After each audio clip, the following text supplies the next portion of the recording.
Vale. Bueno, entonces quedamos en presentarnos. Mi nombre es Gabriel, soy Eh, católico, ¿ok? Mi nombre es Gabriel, soy católico, tengo aproximadamente como 10 años en esto. Para esto yo tuve que prepararme, pero hubo, digamos, ciertos momentos en mi vida en donde estuve a punto de dejar la iglesia católica y llegó a mí un momento en mi vida en donde empecé a descubrir a través de ciertas citas debido a un retiro con respecto a los esposos y todo eso, salvar mi matrimonio y bueno, por consecuencia eh, empecé a descubrir y a formarme más y eso me hizo apologista, bueno, de la Iglesia Católica. ¿Qué es un apologista? No es más una persona que se prepara, que tiene ciertos pequeños estudios, no grandes, así como teología, pero sí lo necesario para defender la fe. Entonces, eso por ese lado, pues. Habíamos acordado de que íbamos a establecer no un debate formal, pero sí como una especie de diálogo para ver qué conclusión podemos sacar cada uno de estos. bueno, me presento también, me llamo Edgar, soy adventista del séptimo día, adventista de tercera generación. Pues en realidad siempre he estado en la iglesia adventista, conozco las doctrinas de la iglesia adventista, pero desconozco muchas doctrinas, y te lo digo con toda honestidad, desconozco muchas doctrinas de la iglesia católica. Y Ok, creo sinceramente de que al compartir nuestro conocimiento, estoy seguro que podemos crecer ambos, ¿no? Porque yo no puedo hablar algo acerca de lo que desconozco. muy bien. Este, Bueno, Edgar es tu nombre, ¿no? Bueno, Edgar, yo sí, principalmente yo te doy las gracias, primero por tu sinceridad, ¿no? gracias, gracias. Porque, sí, te doy las gracias por tu sinceridad porque la mayoría de los evangélicos cometen este error, ¿no? En donde empiezan a criticar, a murmurar una doctrina que quizás no han examinado, no han conocido. Entonces, como acabas de decir, critican lo que no conocen. ¿Ok? Entonces, yo de verdad te aplaudo, admiro tu humildad de poder, digamos que, conocer, en dado caso, ¿no? Entonces, bueno, a lo que íbamos. Con respecto a la Inmaculada Concepción, ¿en qué consiste la Inmaculada Concepción? Bueno, consiste en principalmente lo que nos ofrece, digamos, lo que es la tradición que recibimos, ¿verdad?, de los apóstoles. No solamente hablando del punto de vista de la Inmaculada Concepción, sino otros muchos aspectos, como por ejemplo lo es la Eucaristía, como por ejemplo lo es Jesucristo como verdadero Dios, lo es como por ejemplo los sacerdotes, o los sucesores de los apóstoles, que son los sacerdotes, los obispos, el papado. O sea, en la iglesia se contiene algo que se llama ese depósito de la tradición que recibimos directamente de los apóstoles. Entonces, ¿en qué consiste la Inmaculada Concepción? Yo lo voy a plantear de esta forma. Si nos ubicamos, por ejemplo, en el pasaje de Lucas, donde el ángel la saluda, si no me equivoco, si mal no recuerdo, Lucas 1:26, en donde el ángel se le aproxima a María y le saluda. Y posterior al saludo, ¿okay?, le atribuye un adjetivo, ¿okay?, que podríamos a partir de aquí examinar. Entonces, debido a este saludo, ¿verdad?, diversas interpretaciones de los padres apostólicos, de los cristianos de aquella época, hasta el sol de hoy, o mejor dicho, hasta convertirse en dogma, en regla de fe, se sostenía y se creía. ¿En qué consiste esto? De que los primeros cristianos, en base a este pasaje bíblico, creían y sostenían que la Virgen, ¿ok?, nació sin pecado. ¿Ok? Nació sin pecado. ¿Por qué? Porque en el estado de gracia de una persona, ¿ok?, lo hace querer, digamos, aislarse del pecado. Para ponerlo más sencillo, la gracia está en contraste con el pecado. ¿Ok? La gracia en contra del pecado. Entonces, al punto, ¿cuál es el adjetivo? ¿Cuál es este nombre o de qué manera se refirió el ángel a María? Como sabemos, el Nuevo Testamento se escribió mayormente en griego, ¿ok? Y Lucas, que es el evangelista que narra este pasaje, menciona la palabra quejaritomene. Esto es importante porque de aquí parte el desarrollo teológico. La palabra quejaritomene en el alefato hebreo o en el contexto de la lengua hebrea, perdón, de la lengua griega, no se usa. Es una invención que tuvo que haber hecho Lucas para referirse únicamente a María. E inclusive en los pasajes posteriores, por ejemplo en Hechos de los Apóstoles, que el mismo autor menciona a Esteban como lleno de gracia, pero en la parte lingüística lo enumera de manera distinta. Con María utiliza quejaritomene, con Esteban utiliza charitos plenaris, o sea, lleno, pleno de gracia. Ahora, vamos a desglosar qué significa la palabra quejaritomene. La palabra quejaritomene, sí, la palabra quejaritomene se emplea solamente, se le es atribuida a María y quiere decir queja, ok, antes, charitos, que es gracia, y mene, posterior. ¿Ok? Si podemos entender este pasaje, literalmente nos está diciendo siempre llena de gracia. Entonces, aquí está el desglosamiento teológico. Como María solamente es la quejaritomene, siempre llena de gracia, sería un error atribuirle de que nació con pecado. Porque esa es la postura que creyeron los primeros cristianos y esa es la postura que creemos nosotros los católicos. Perdón, de disculpa, que María... Ajá. Perdón, dame un segundo. No me cuelgue, okay, por favor. Ok, vale. No me cuelgue. Vale. Sí. Me retiro 15 segundos, nada más. Ok, vale, está bien. Por favor, estemos en línea. Ok, vale.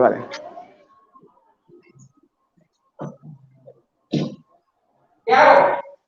Nada más tantito hacia allá. La moto no para que voy a ver si puedo, mientras transmitimos, colocar aquí, vale.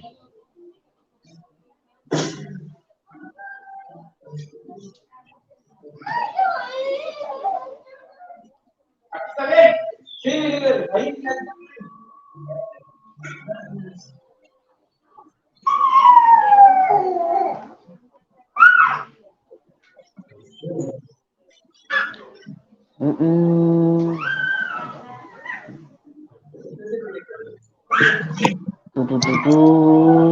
Ajá. ¿Verdad? Sí. Disculpen. Tranquilo. Bien, tengo aquí en este momento la Reina Valera. Usted la tiene ahí, ¿no? Sí, aquí la tengo. Vale, tengo la Reina Valera. Entonces vamos a desglosar esto poco a poco, ¿ok? dice, por ejemplo, en capítulo 1, me disculpan los ruidos, esa es mi hija. Sí, no te preocupes. Tiene buen gañote. Ajá. Dice, por ejemplo, en el versículo 28, ¿verdad? En el versículo 28, dice, y entrando el ángel, donde estaba ella, dijo, salve muy favorecida. Entonces, aquí encontramos una determinación, porque la traducción dice, salve muy favorecida. Yo parto desde que aquí hay un problema con la traducción. ¿Por qué? Porque muy favorecida, comparado con la literalidad de que Jaritomene, es muy reducido. ¿Okay? Es muy reducido. No es lo mismo decir muy favorecida que llena de gracia. Entonces, yo no sé qué pudieses pensar tú en este aspecto, porque si, por ejemplo, yéndonos a los textos en donde traducen de manera literal el versículo del griego paralelo al español, aparece eso, que Jaritomene llena de gracia. Entonces, partiendo de este punto, la gracia se opone al pecado. Y como la gracia se opone al pecado, y dice que María ya desde antes queja con gracia y posterior con la gracia, no quiere decir de que María nació sin pecado, tuvo que haber nacido sin pecado. Ahora, es importante, ¿quiénes de los primeros cristianos sostenían esto? Porque esto también es no solamente de que, bueno, un apologista estándar tuvo una interpretación de la Biblia y creyó de que la Virgen, a partir de este texto, es siempre virgen, es inmaculada en su nacimiento. Bueno, podríamos encontrar, por ejemplo, a San Agustín de Hipona, uno de los primeros cristianos, que defiende acérrimamente lo que es la Inmaculada Concepción de la Virgen. También podemos encontrar, por ejemplo, a San Atanasio de Alejandría. También podríamos encontrar inclusive al mismo Martín Lutero en su declaración, en su testimonio, aproximadamente en el año 1527, sostiene de que la Virgen, o sea, tiene que ser inmaculada, pues, porque o sea, ¿qué sostiene esta parte de la doctrina? De que si la Virgen tuviese pecado, como cualquiera de nosotros, según la teología, el pecado se hereda. Y nosotros creemos de que Jesucristo es perfecto hombre y perfecto Dios. Y Jesucristo, según la carta de los Hebreos, siendo sumo sacerdote, se hizo igual a nosotros, excepto en el pecado. Entonces, aquí se determina este aspecto de la doctrina, ¿no? Y que si nos vemos desde una concepción no es tan descabellado. Porque, por ejemplo, cuando yo converso con algunos hermanos, en el sentido por ejemplo, del bautismo, la mayoría me dice de que, bueno, que cuando el niño no necesita ser bautizado, y uno de los argumentos principales es que el niño no tiene pecado. ¿Ok? Entonces, tomando tu validez, o tomando la validez de ese argumento de que si el niño no tiene pecado, entonces, de la misma manera, María tampoco tuvo pecado al nacer. ¿Ok? Entonces, digamos que esta concepción o este parentesco no es tan ilógico cuando lo llevamos al paralelo con el bautismo. ¿Por qué no bautizar a los niños? Porque los niños no tienen pecado. Entonces eso también quiere decir de que, por ejemplo, María, siendo la madre del Señor, siendo esa mujer por el cual Dios, el Padre, quiso traer a su hijo, obviamente tuvo que preservarla del pecado. Porque como dice el Salmo 50, decía el salmista de que pecador me concibió mi madre. ¿Ok? Entonces, ¿por qué? ¿Por qué pecador lo concibe su madre? Porque obviamente se entiende teológicamente de que el pecado es una herencia de nuestros padres. Ahora, tuvo que haber un momento donde hubo una ruptura y la ruptura la tuvo que tener Jesucristo.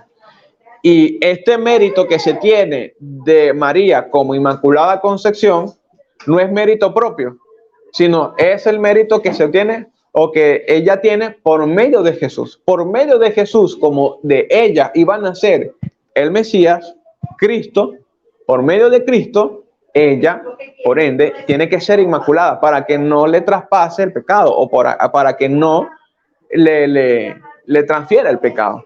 Eso, resumidas cuentas, sería más o menos la doctrina de la Inmaculada Concepción. Ah, ok.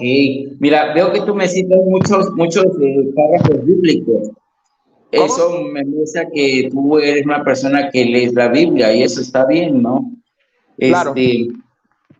Como te vuelvo a repetir, yo no había visto, o sea, y te lo digo con toda honestidad, yo no había visto la doctrina de la Inmaculada Concepción desde tu punto de vista. Ok. Porque obviamente, te digo, no te puedo hablar, nada, porque obviamente en nuestra iglesia esa doctrina no existe, pues. Claro, yo entiendo. Exactamente, y por lo tanto, pues, lo desconozco de manera personal. Por eso, a mí siempre soy de la idea de que, por ejemplo, alguien que lo puede explicar, pues es alguien que lo conozca, ¿no? Uno puede emitir una idea o un juicio, pero es eso, nada más, es una idea o un juicio Claro. personal, pero el que lo comprende o el que lo vive o el que lo ha entendido, pues es el que lo explica, ¿no? Me parece muy interesante tu explicación, Gabriel te llama, ¿verdad? Sí, Gabriel. Gabriel, me parece muy interesante, Gabriel, y te digo qué bueno que estés estudiando las escrituras. Obviamente hay fuentes históricas, hay fuentes pues del cual uno se puede documentar, de eso yo estoy totalmente de acuerdo, ¿no? Al menos en lo personal, pues al final de cuentas, a mí en lo personal, espero que esto no te ofenda, es las Sagradas Escrituras lo que asienta mis convicciones y mis puntos doctrinales, en lo personal, ¿no? Yo quisiera hacerte una pregunta y, o sea, sin el afán de que te sientas mal ni nada de eso. Por ejemplo, Claro. ¿qué vendría siendo el pecado? ¿Cómo? ¿Qué vendría siendo para usted? ¿Qué es el pecado para usted en su concepto? El pecado. Sí, el pecado. Bueno, según la doctrina de la Iglesia, el pecado, en términos generales, es la ruptura, ¿ok? Es la ruptura completa que separa al hombre de Dios, ¿ok? Es la ruptura completa que separa al hombre de Dios, desde este punto de vista. Ahora, el pecado tiene, a su vez, consecuencias y sus dimensiones y sus gravedades. ¿Okay? En cuanto a las consecuencias, por ejemplo, en el caso del hombre, como consecuencia del pecado, por ejemplo, tiene que trabajar. ¿Okay? Como consecuencia de pecados, se dio cuenta de su desnudez, de su vacío. Y ahí podríamos determinar un montón de consecuencias según cada pecado. En el caso, por ejemplo, de la mujer, también sus consecuencias. Y así se pueden determinar diferentes consecuencias, ¿no? Podríamos durar hablando un montón de esto con respecto a las consecuencias del pecado y todo esto. Pero a lo que voy, quiero referirme más que todo a la dimensión del pecado y a la gravedad. Me voy a ir a la gravedad. A la gravedad del pecado, los católicos lo vemos desde dos puntos. El pecado original, ¿ok? El pecado original, que es el pecado que nosotros heredamos de nuestros padres, empezando desde Abraham. ¿Okay? Perdón, desde Abraham no, desde Adán. ¿Ok? Desde Adán. Entonces, ese pecado de Adán, que para nosotros, más que comer del fruto, es la desobediencia. ¿Ok? La desobediencia, porque más que comer del fruto, o sea, Dios te dijo, puedes comer de todos, menos de este. Y el hombre fue y comió de ese. Entonces, ese pecado, nosotros lo heredamos. Y la consecuencia, en este caso, sería la concupiscencia. ¿Ok? El querer seguir, el verse tentado a pecar. ¿Ok?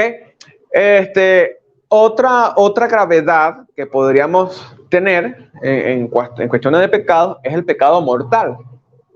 ¿Y por qué mortal? Porque es el pecado que rompe directamente la conexión con Dios.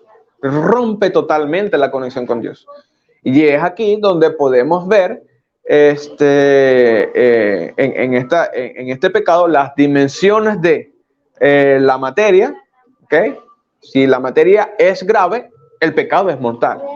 Y la conciencia, sé que lo estoy haciendo, el pecado es mortal. Para poner un ejemplo sencillo, los mandamientos.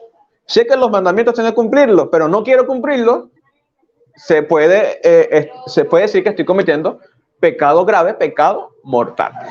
Y tenemos, por otro lado, los pecados veniales, que no son de muerte, ¿ok? Que no deja de ser pecado, pero no son de muerte. Déjame rapidito, si ubico aquí rapidito el versículo para no parafrasear y no sea mis propias palabras, ¿no? Voy a buscar Primera de Juan, si mal no recuerdo, Primera de Juan. A ver. Déjame ver si lo encuentro rapidito. Porque, tampoco es que soy una biblioteca, ¿no? Hay algunos versículos que se me escapan y todas estas cuestiones. Pero vámonos a 1 Juan capítulo 5, ¿ok? Vámonos desde el versículo 15 para analizar esta concepción del pecado, ¿no? Dice, por ejemplo, si sabemos que nos escucha, hablando de Dios, en lo que le pedimos, y sabemos que tenemos conseguido lo que hayamos pedido, dice el versículo 16. Si alguno ve a su hermano cometer un pecado que no es de muerte, fíjense, el pecado mortal, un pecado que no es de muerte, ¿ok? Un pecado que no es de muerte, pida y le dará vida. O sea, hablando de Dios, que pida a Dios y le dará vida. Y a los que cometan pecados que no son de muerte, pues hay un pecado que es de muerte, por el cual digo, no pidan. ¿Ok? Entonces, partiendo de este punto de vista, Juan nos plantea la teología de que hay gravedad de pecado y hay pecados que no son tan graves. ¿Ok? Entonces, esta es la concepción de pecado. Obviamente, cuando hablamos de que María no heredó pecado, de ninguna manera nos referimos a los pecados veniales o mortales. Nos referimos al pecado heredado, que es el original. ¿Ok? El que se muestra en el Salmo 50. Pecador me concedió mi madre. ¿Ok? Entonces, sí. Esa es la concepción del pecado, reducido también, porque esto es un tema muy extenso, ¿ok? Pero esta es la concepción reducida de lo que el católico piensa respecto al pecado, ¿ok? Ahora, cuando nosotros decimos como católicos que somos pecadores, nos estamos refiriendo principalmente a los pecados veniales. ¿Por qué? Porque según también dimensiones, Cuando nosotros rezamos yo confieso o un acto penitencial, nosotros pecamos de pensamientos, palabras y obras. Entonces de repente hay un mal pensamiento que se me viene y si no es de gravedad es un pecado venial, a los cuales pedimos perdón y nos arrepentimos. Pero así como me muestra Pablo también en su carta, de que la concupiscencia de la carne, ¿okay?, nos hace querer volver a hacerlo. Entonces es esa lucha constante contra el pecado, contra la concupiscencia, ¿ok? No sé si entendí, me di a entender. No, te diste a entender muy bien, bastante bien. Pues te digo algo, Gabriel, ese es el mismo concepto que nosotros tenemos de pecado. Así, nosotros como adventistas sabemos que hay pecados graves de muerte, tú lo has dicho, y hay pecados que no son de muerte, ¿no? Y la Sagrada Escritura, por ejemplo, nos muestra un ejemplo. Bueno, déjame, te lo digo de esta manera, ¿no? Claro. Hay pecados por apresuramiento, hay pecados por ignorancia. Ok, un pecado por apresuramiento que la Biblia nos muestra es, por ejemplo, cuando Dios le dice a Abraham que iba a tener un hijo dentro de su seno matrimonial. Y sin embargo, su mujer Sara le dice, mira, probablemente Dios te dé un hijo a través de mi sierva Agar. Y Claro. pues Abraham, ni tarda ni perezoso, se mete con Agar, la sierva de Sara, y concibe a Ismael. Sin Claro. embargo, este error, pues le ha costado que a través de la historia, estos dos hermanos estén en pugna, en pelea, en problemas. ¿Por qué? Porque en un momento dado, pues sí, Abraham, como lo quiera ver, cometió un pecado de adulterio por apresurar lo que no era el plan de Dios. Dios le dijo, vas a tener un hijo de tu muslo, o sea, tuyo, tú y tu mujer. Entonces, ¿qué sucede? Pues ese es un pecado por apresuramiento, ¿no? Y esa es la situación. Nosotros compartimos esa misma idea. Y como me estoy dando cuenta, Gabriel, la realidad es que a veces lo que nos separa a nosotros como los cristianos son a veces los estereotipos, ¿no? Porque si platicamos como hermanos, si platicamos ahora sí, como gente civilizada, yo creo que podemos compartir nuestros puntos de vista y nos damos cuenta que en gran parte hay armonía. Porque ustedes, católicos, y yo, adventista, al final de cuentas tenemos el mismo libro, la misma Biblia. ¿Sí? Hay alguna diferencia del libro, ok, de eso estoy de acuerdo. Pero básicamente ustedes tienen dentro de su Biblia 66 libros más 7 deuterocanónicos.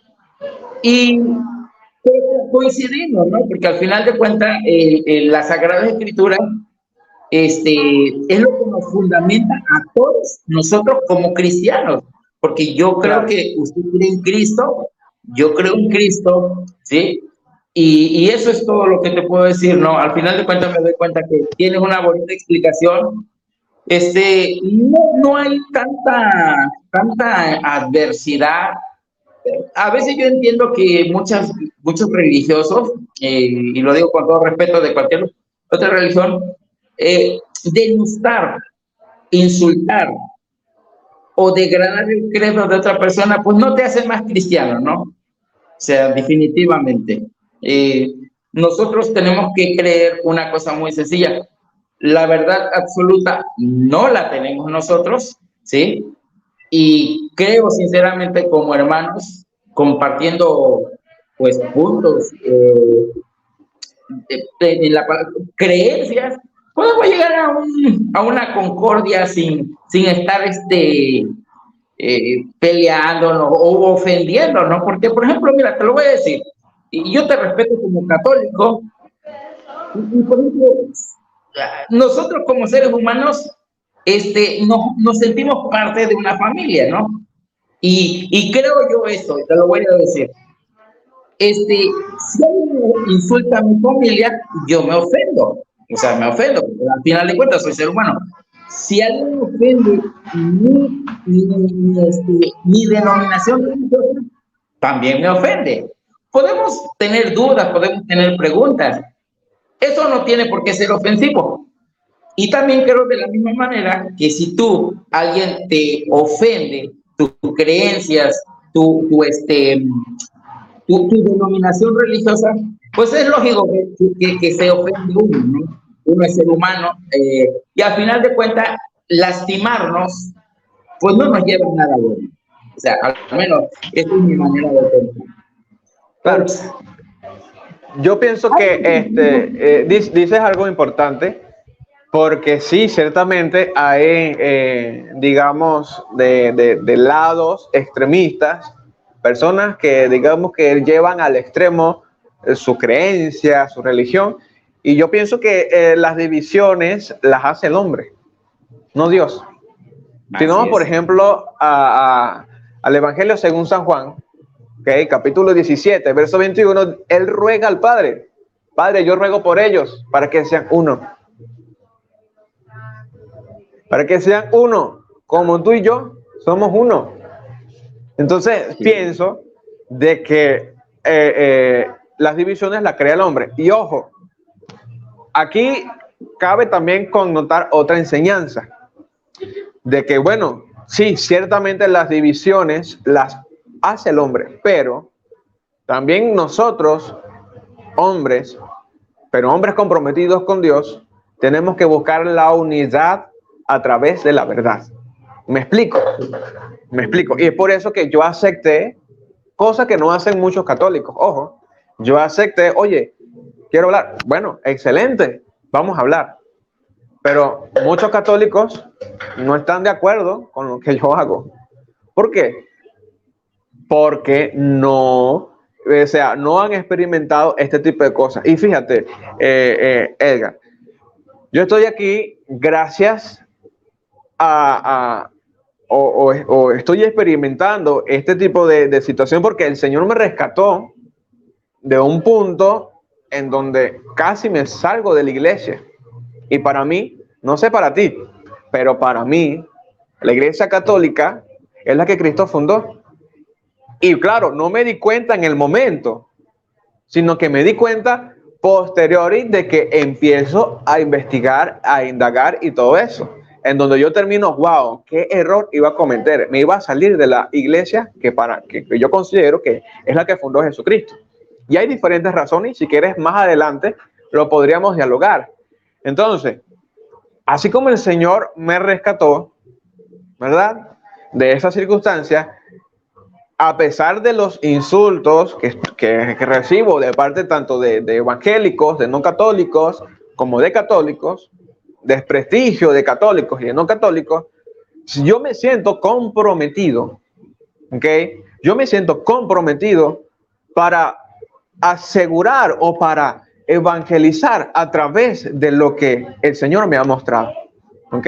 Me siento comprometido con eso y por eso es que en la página donde publiqué, oye, alguien que quiera sostener un debate, un conversatorio conmigo, y tú ves los comentarios y las cuestiones de mayormente los evangélicos, es algo paupérrimo, que da mucho más de hablar de ellos que de mí, ¿ok? Entonces, depende de la persona que esté objetando, porque yo puedo no estar de acuerdo con tu doctrina, pero te digo el por qué. Y tú también puedes no estar de acuerdo con la doctrina que yo comparto, pero sería bueno de que me dijeras por qué, y si me permites mostrar, o si nos permitimos los dos mostrarnos, ¿verdad?, los fundamentos de la verdad, que es Jesucristo, tiene que ser Jesucristo, entonces es allí donde determinamos, decido seguir la verdad. ¿Ok? Decido seguir la verdad. Entonces, yo me he encontrado con personas anticatólicas que antes de soltarme un versículo bíblico, me sueltan injurias y me escriben al privado diciéndome chupayeso, papista y un montón de cosas que, bueno, no viene al caso de decirlo ahorita. Pero qué bonito sería, mi estimado Edgar, que la mayoría de las personas que son de estas denominaciones tuvieran la actitud que tienes tú. Gracias. Mira, Vale. mira, Gabriel, te voy a decir algo. Existen oficialmente aproximadamente 11 religiones. 11 religiones.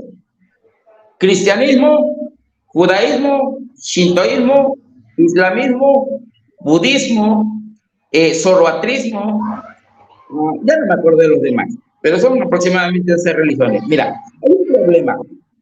De todas esas denominaciones, por ejemplo, un budista, todos ellos tienen sus libros sagrados, todos tienen sus libros sagrados, pero nunca encuentran a un budista discutiendo con otro budista. O sea, no pasa eso, ¿no? ¿Cómo se llama? La religión que más dividida está, y precisamente, escucha lo que te voy a decir, por su libro sagrado, es la religión cristiana. ¿Por qué está dividida? Por dos razones muy sencillas. Uno, porque no es nuestra costumbre como los budistas, desde muy jóvenes, estudiar los libros sagrados. Entonces, hay un detalle que sí quiero ser puntual.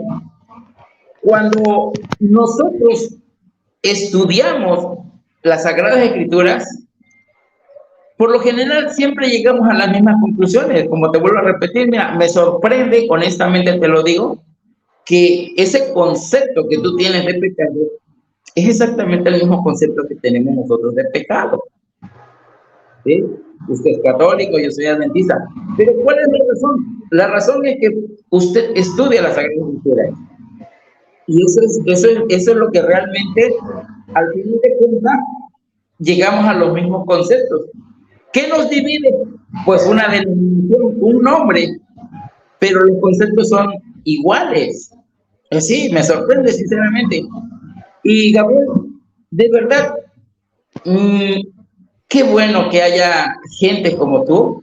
Ojalá no solamente tú como católico, sino los evangélicos, los adventistas, estudiáramos la Biblia, pero de fondo, ¿cómo se llama? De una manera tal que no se trata de defender un punto de doctrina, sino de conocer la voluntad de Dios, hacerla y vivirla. Porque al final de cuentas, siempre lo digo, ¿qué importa que si tenemos una doctrina, pero si no la vivimos? Con nuestra actitud, con nuestra manera de ser, deshonramos a Dios. Y eso es todo, Gabriel. La verdad, mira, te felicito de todo corazón, hermano. Permítame llamarte hermano. Estamos en dos países diferentes. Pero compartimos puntos de vista. Y si tú me lo permites, yo quiero seguirlo escuchando. Es muy poco, fíjese lo que le voy a decir. A la cosa que iba una catequista, o sea, que la catequesis, y le digo, oiga, no podemos hablar de la vida. No. Tú eres adventista, me dice. Le digo, pues sí, soy adventista, pero o sea, escucha la idea de otra persona, o sea, su punto de vista, y se puede llegar a conclusiones muy sanas, y sobre todo con respeto, ¿no? O sea, no porque yo sea adventista y ella sea catequista, no tenemos nada que hablar, al contrario, yo te dije algo muy sencillo, o sea, yo quiero aprender porque son conceptos que no los conozco, no son parte de nuestra doctrina. Entonces, claro, Pues me sorprende, sinceramente, alguien que diga, bueno, pues sí. Y yo no le llamaría debate, ¿no? O sea, yo para mí esto es un diálogo muy bonito y espero que sigamos teniendo estas pláticas pues definitivamente no solamente en el ámbito religioso, sino también en Claro. otros ámbitos, ¿no? Y te digo, Gabriel, pues soy de México, soy de Venezuela, pero considera que aquí tienes a un amigo, a un hermano, de verdad. Tal vez ahorita gracias a la tecnología podemos acercarnos, podemos platicar y podemos fundar una bonita amistad. O sea, al menos Claro. eso lo creo. Bueno, por mi parte, agradecido, Edgar. Yo recibo tu amistad, recibo tu hermandad, de verdad, y me sorprende que una persona como tú me llame hermano. Porque cuando yo dialogo, ¿verdad? Nosotros de hecho le decimos hermanos, ¿ok? Ojo, sí, le decimos hermanos separados, pero no de forma peyorativa, sino decimos hermanos separados porque la historia, el contexto, los ha llevado a separarse de nosotros, ¿ok? Pero, por diversas situaciones, entonces, pero en lo particular yo los llamo hermanos esperados, porque esperamos a que vengan a la iglesia, pues, ¿okay? A la iglesia que nosotros creemos que es la iglesia católica. Y bueno, dijiste varios puntos importantes y de cierta manera en algunos aspectos tienes razón, pero para poder hablar de, por ejemplo, si los budistas o no están unidos, bueno, primero tendríamos que determinar o, por ejemplo, observar cómo es la estructura de un budista, y yo no sé realmente cómo es la estructura de un budista. Sin embargo, cabe destacar de que yo he tenido, digamos, encuentros cercanos con personas que creen en el Islam. Y sí hay discrepancias dentro de la religión del Islam. Hay muchas sectas y por lo tanto hay muchas divisiones. Lo mismo pasa con los judíos. ¿Okay? Hay muchas sectas en la actualidad y por lo tanto muchas discrepancias entre ellos. Y de repente, nosotros no somos tan radicales como ellos, pero ellos llegan a guerras de muerte. ¿Okay? Entonces, yo sostengo que, bueno, sí, hay discrepancias dentro del cristianismo, pero sostengo de que todo se puede resolver bajo esto, ¿no? Esto que estamos haciendo, bajo el diálogo, el encuentro, y que juntos descubramos cuál es la verdad. Con respecto a lo que dices de que, a ver si no, ahí había algo que habías dicho, pero se me escapó en este momento. Lo cierto es que el punto clave, el punto culmen de todo esto es transformar estas diferencias, que tomarnos las diferencias que nosotros tenemos para llevarlo a un común, ¿okay? A un común. Por ejemplo, partiendo de lo que sosteníamos, la Inmaculada Concepción, ¿okay? Y yo te lo muestro, por ejemplo, te hago un breve bosquejo, tú verás si te parece lógico o si no. Si te parece lógico, que es la forma en que yo trabajo, si te parece lógico, ahora vamos a las razones. ¿Okay? Vamos a las razones y ahí adentramos más profundamente, bíblicamente, históricamente, y hasta el punto incluso de la dogmática, o sea, todo desde un punto, pero tiene que tener un inicio, ¿okay? Tiene que tener un inicio. Si no se está a la apertura no puedo de una vez introducirte dentro de lo que es la doctrina. Esto en el sentido de diálogo y de lo que nosotros llamamos como elementos de la pastoral. Ya recordé. Con respecto a las diferencias, digamos, estructurales o diferencias en cuanto a la doctrina o diferencias en cuanto a lo que es los dogmas. Sí, ciertamente el cristianismo sostiene ideas claves y fundamentales que pudiésemos resaltar, como por ejemplo el pecado, como por ejemplo la gracia, como por ejemplo la salvación, como por ejemplo el cielo, el infierno, o sea, ciertas cosas en donde podemos, la oración, importantísimo, pero hay otros elementos, y aquí lo digo con mucha responsabilidad y respeto, sin nada peyorativo, pero hay ciertas inflexiones, y especialmente dentro del contexto protestante, en donde no hay concordia, como por ejemplo, usted que es adventista del séptimo día, usted se congrega el sábado. Hay protestantes, hay evangélicos que se congregan el domingo. Entonces ya hay un punto de inflexión en donde tenemos que llegar a un acuerdo como cristianos. Y entonces, desde la patrística, desde la doctrina de los primeros apóstoles, desde la Biblia, desde todos estos puntos, de la tradición, todos estos puntos son elementales para poder llegar a la verdad. Porque Jesucristo no nos lanzó la Biblia desde el cielo. Y eso es un elemento que hay que examinarlo. Jesucristo no nos dejó Biblia. Jesucristo nos dice, enseñen lo que yo les he dado. Mateo 28, 18 en adelante. Enseñen lo que yo les he dado. Entonces, ya por allí hay un punto de inflexión de que si nosotros como personas razonables, como personas lógicas, nos los planteamos para estar más unidos de lo que ya estamos, ¿ok? Entonces quizás pudiésemos determinar, oye, esta es la verdad, concluir, esta es la verdad. Por ejemplo, yo no sé cómo está usted con la historia y todos estos aspectos, pero uno de los puntos, por ejemplo, donde hubo división, empezando con Martín Lutero, se puede, y esto lo han analizado muchos historiadores y muchos psicólogos, ¿ok? De que uno de los fundamentos principales por el cual Martín Lutero se divide, deja la Iglesia Católica, no es tanto por la doctrina, no es tanto por el purgatorio, sino por orgullo, por soberbia.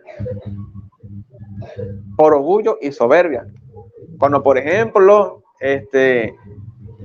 lo llamaron a Martín Lutero más de una vez a retractarse porque ciertas cosas que estaba diciendo no era conforme a la doctrina, no era conforme a la palabra de Dios, él no quiso retratarse. Entonces allí podemos concluir muchos elementos a nivel psicológico, ¿okay? En donde la persona no realmente quiere digamos, permanecer firme a pesar de sus sentimientos, sino tenemos un elemento de intereses particulares. Y esto sucede mucho en el catolicismo. Y es por eso que mucha gente sale del catolicismo. Algunos por ignorancia, otros por rebeldía, por intereses personales, ¿ok? Pero a lo que quiero llegar es que en lo personal yo puedo hablar de Biblia, pero la Biblia no es el epicentro del cristianismo. Hay otros elementos importantes, como por ejemplo la tradición. ¿Qué es la tradición? No es más lo que Jesucristo deja, los apóstoles lo hacen y se repite constantemente. Como por ejemplo mantenemos nosotros los católicos dentro de la tradición importante, imprescindible, la Eucaristía. Y es ahí en donde católicos no solamente del rito romano, sino también, por ejemplo, en la parte de Asia, mantienen la Eucaristía en unidad de iglesia. ¿Ok? Por ejemplo, católicos de África mantienen la Eucaristía como doctrina fundamental, el epicentro. ¿Ves? Entonces, claro, para terminar. Entonces, yo pienso de que sí, va a haber siempre discrepancia y digamos, diferencias, pero la doctrina debe permanecer unida. La doctrina debe permanecer unida. Mira, te voy a decir algo. Cuando yo te haga una pregunta, o sea, te lo digo personalmente, cuando yo te hago una pregunta, nunca llevas la intención de ofenderte, ¿no? Eso jamás. No, no, no lo Tranquilo. pienso. Y tampoco voy a permitir que eso llegue a mi corazón y me ofenda. Ok, así que hazlo con libertad.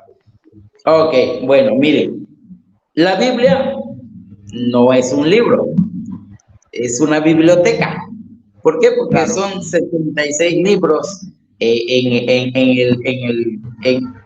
vamos a decir, en una versión, y usted, la versión latinoamericana, son 72 libros, ¿estoy bien? 73. 73 libros, fíjate. Bueno, pero dentro de los 66 libros, lo repito, ¿no?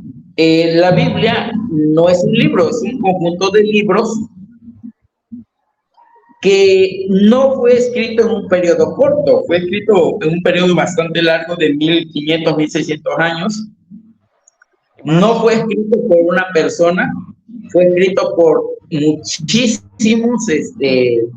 muchísimas personas de diferentes épocas, diferentes visiones, diferentes preparaciones académicas. Por ejemplo, hubieron gente que eran agricultores y hubieron también escribas, gente versada en la ley, ¿no? Entonces, al ver esta situación, Dios lo que inspira es al hombre, ¿no? Por ejemplo, es al hombre, no a la escritura. Y muchas de las cosas que están dentro de las Sagradas Escrituras tenemos que verlas dentro de su contexto histórico, cultural y de época. Un ejemplo, ¿no? Y te lo digo yo honestamente, muchos años atrás, cuando pues no había todavía manera de investigar palabras, te lo voy a decir. Por ejemplo, dice la palabra de Dios, es más fácil que entre un camello por el ojo de una aguja que un rico entre al reino de los cielos, ¿no? Pero, ojo, la palabra aguja, yo no la entendía, yo decía, bueno, ¿una aguja? O sea, no.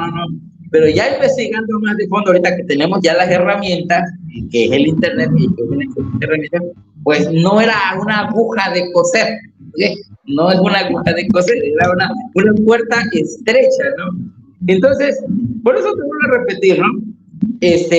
Número uno, tenemos que entender las palabras dentro de su contexto histórico, cultural, hacia quién estaba enfocada, porque a veces se toma la idea de que la Biblia, pues el enfoque es como para todos, o corta igual a todos. No, hay aplicaciones temporales, hay aplicaciones generales, hay aplicaciones que se le dan específicamente a una persona, ¿sí? Porque en ese momento tenía algo que hacer. Por ejemplo, mira, te lo digo de esta manera, mira. La palabra de Dios dice, la Sagrada Escritura dice, que el hombre tiene que casarse, que dentro del sexo matrimonial pues no debe existir adulterio. O sea, esa es la realidad, ¿no? O sea, es lo que dice la palabra de Dios. Bueno, sin embargo, en el libro de Oseas, Dios le dice a Oseas que vaya, se busque una ramera y se case con ella y tenga hijos de fornicación. ¿Sí me explico? Sí. Entonces, cualquier persona que no estudia la Biblia dice, bueno, si Dios le manda a Oseas que se case con una mujer ramera o prostituta, dicho con todo respeto, y aparte de que los hijos que él tenga pues sean de fornicación, pues entonces da lo mismo que nos casemos con quien sea. Pero una cuestiones muy específicas. ¿Por qué? Porque Dios le había dicho a Oseas que se casara con una mujer ramera. Y la misma Biblia te lo dice. ¿Por qué? Porque tenían que demostrarle a Israel que Israel estaba mal. O sea, estaba mal en todos los sentidos. Había, bueno, Israel estaba total, era un momento la historia de Israel, que estaban totalmente apartados del Señor. ¿Sí me doy a entender? Sí, Entonces, sí, claro.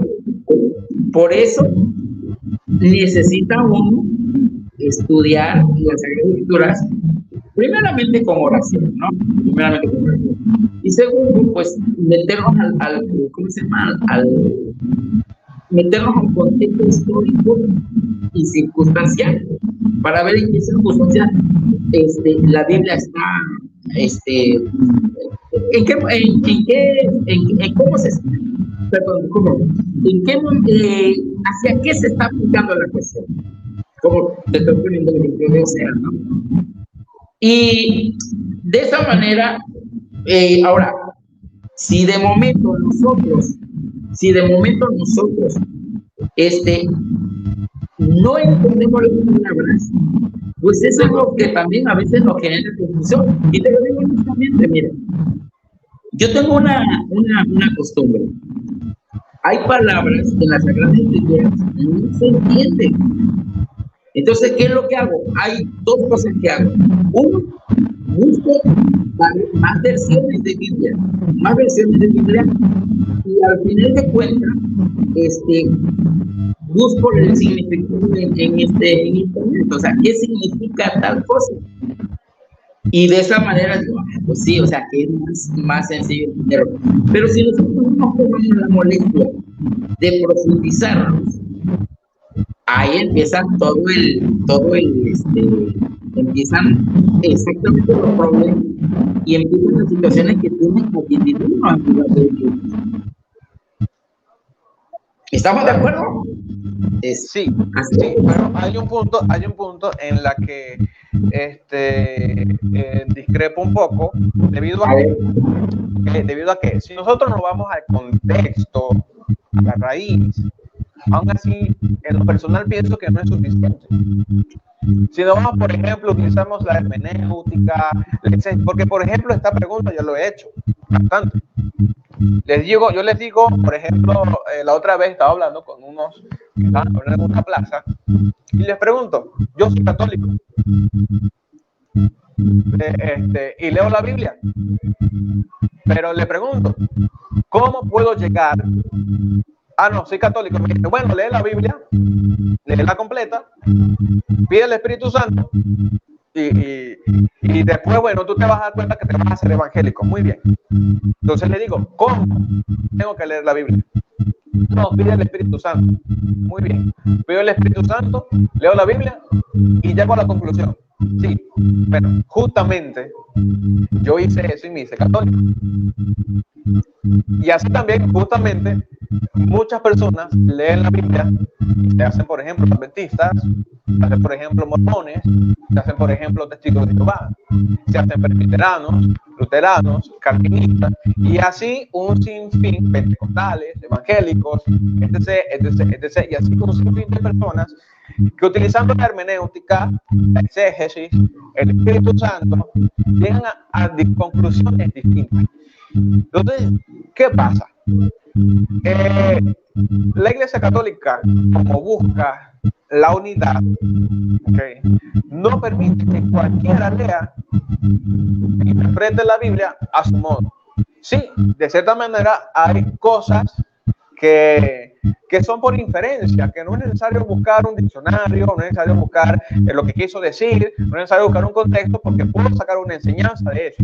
Por ejemplo, Mateo 5, las bienaventuranzas. Bienaventurados los pobres, los que sufren, los que lloran. Obviamente, de ahí yo puedo sacar una conclusión, una enseñanza, y para mí determina algo. Puedo sacar una conclusión. ¿Okay? Por ejemplo, otro ejemplo, cuando el Señor Jesucristo en Mateo 4 fue tentado. ¿Sí? Entonces sabemos, de ahí podemos determinar diferentes formas de cómo Satanás tenta a la gente, o sea, por ejemplo, en este caso Jesús tenía hambre, le ofreció pan, entonces con nosotros nos pudiese gustar, pudiésemos querer, pudiésemos escribir por allí, pudiésemos determinar que Satanás nos tenta. Y así muchos textos que por inferencia bien, pudiésemos sacar una conclusión personal, y allí es donde quizás usted y yo pudiésemos estar de acuerdo. Pero otros que no quedan tan claros, y es allí donde la iglesia con los maestros determina qué es lo que quiere decir el texto. Ahí es donde la iglesia determina cuál es la correcta interpretación. Ahí es donde la iglesia determina cuál o qué tengo que hacer yo como cristiano ante esta circunstancia.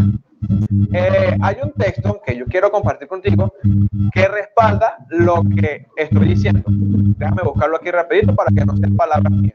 Esto está en Segunda de Pedro, en Segunda de Pedro capítulo, déjame compartirlo aquí, capítulo 1, versículo 20. Y mal no recuerdo, vamos a ver si es verdad. Sí, dice, versículo 20, dice: pero ante todo, tener presente que ninguna profecía de la Escritura puede interpretarse por cuenta propia.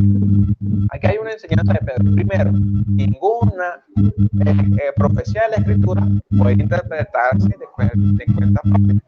Dice, porque nunca profecía alguna ha venido por la voluntad humana, sino hombres, fíjense lo que dice aquí, hombres movidos por el Espíritu Santo han hablado de parte de Dios. Repito esa parte porque es importante, sino que hombres movidos por el Espíritu Santo han hablado de parte de Dios. Entonces, si hombres movidos por el Espíritu Santo han hablado de parte de Dios, por ende también es importante de que hombres inspirados por el Espíritu Santo la interpreten. Por eso es que no cualquiera puede agarrar la Biblia aleatoriamente, voy a leerlo para ver qué me dicen. No se, por lo menos dentro de la doctrina católica, ojo, eso no es permitido.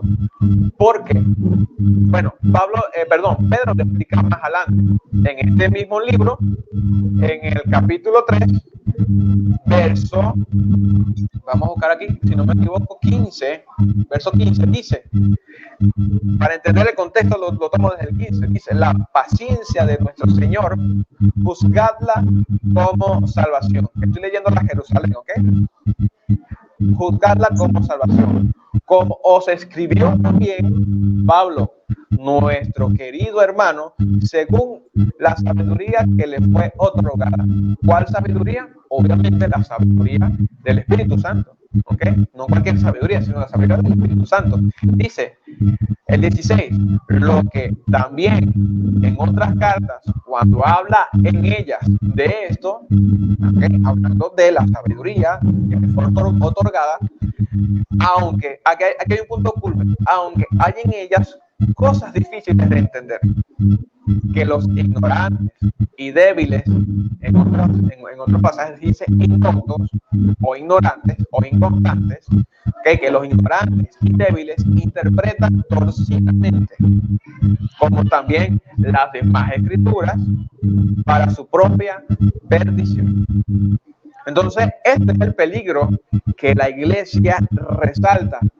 Yo no puedo tomar cualquier texto e interpretarlo y asumir de que esa interpretación es correcta, ¿sí?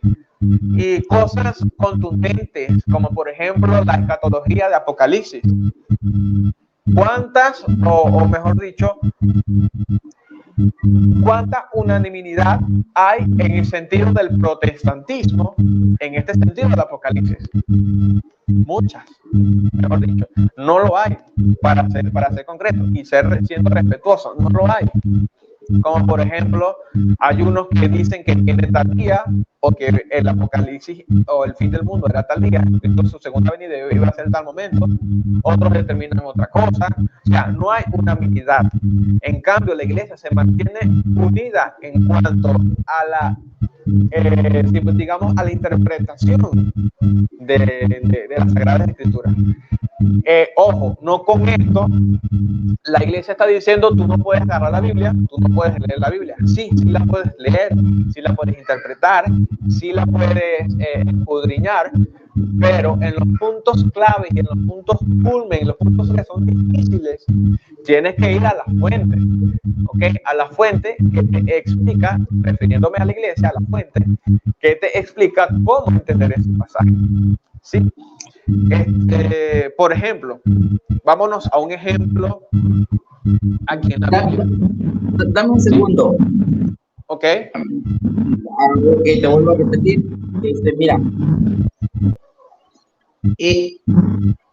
yo he escuchado de católicos que a ellos no les permiten estudiar la Biblia. Y tú me estás diciendo que sí, o sea, que no hay problema, o sea, que sí la estudia. Estoy entendiendo la parte compleja, ¿no? Porque la Biblia tiene partes suavecitas, ¿no? Podríamos decir fácilmente entendibles, ¿sí? Y obviamente también tiene unos puntos muy complejos que estoy de acuerdo que no cualquiera puede llegar y decir, no, pues es que yo creo esto y eso es. No, no es así, ¿verdad? Pero al punto de que aquí, por ejemplo, en México, he platicado con algunos católicos y les digo, oye, estudia la Biblia. No. La Biblia no la estudiamos nosotros porque nosotros no nos permite estudiar la Biblia. Y tú me dices lo contrario, o sea, me dices, pues sí, estudiamos la Biblia. En el segundo punto que tú me pusiste, ahí también estoy de acuerdo contigo. Porque no es nada más llegar y estudiar y ya sabes todo, no es así. Pero, pues aquí hay como una diferencia, no conmigo, sino con ahora sí, de país con país, ¿no? Tú me dices, Venezuela, no, sí podemos estudiar la Biblia y está bien, ¿no? Pero aquí en México es muy grasa la cuestión de decirte, no es que la Biblia no. Leemos unos versículos o cosas así, pero nada más. Y honestamente me sorprende porque te lo digo de todo corazón. Yo estudio la Biblia y sí le dedico tiempo. O sea, para mí es algo muy emocionante, muy emotivo y es algo que cuando tú la lees, oye, no es para la gente, es para mí, ¿verdad? Hay cosas que tú la lees y es increíble. Porque la Biblia no solamente habla de religión, no solamente habla de religión, habla de economía, habla de muchísimas cosas. Y eso es interesantísimo. Cuando tú te profundizas en los salmos, o sea, son cosas muy bonitas, son cosas muy bonitas. Cuando tú te metes a leer, por ejemplo, Proverbios, o sea, ¿cuántos consejos sabios te dan esa escritura? Y eso es lo que te puedo decir, pero bueno, por esta situación, pues me gusta saber que no es un problema leer como tal. Estoy haciendo bien la pregunta. Digo, no es un problema leerlo como tal, como si fuera una serie de libros. O sea, no es un problema para hacer pregunta. Claro, en el sentido no sé, bueno, déjame ver si me entiendo la pregunta. O sea, ¿sería correcto leer la Biblia? No sé, no escuché lo último. A ver, repíteme, por favor. O sea, no entendí lo último, no entendí como tiene que ser. Ok. ¿Sí me escuchas bien? Un poquito así, se escucha así como que con mucho eco. Sí, ese es el problema. Mira, vamos a hacer una cosa, porque ahorita no estoy en la casa. ¿Qué otro día podríamos continuar con esta conversación? La verdad es más interesante, pero no quiero quitarte tiempo tampoco. Para mí tu tiempo es valioso y también es el mío, ¿verdad? Entonces, ¿cuándo sería que usted pueda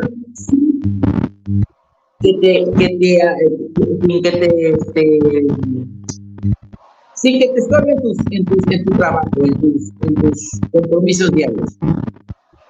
Bueno, pudiese ser otro momento si nos ponemos de acuerdo. Sí, nos ponemos de acuerdo. Le dije que, de preferencia sería de domingo a jueves, porque estoy en la casa y tengo buena señal de internet. Excelente, Porque, excelente. Vale.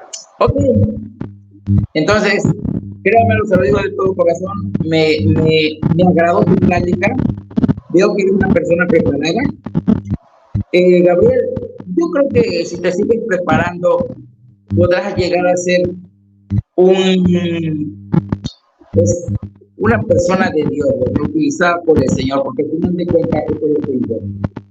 Amén. Te mando un saludo, un abrazo cordial, bendiciones para ti y para tu familia. Amén, igualmente. Ok.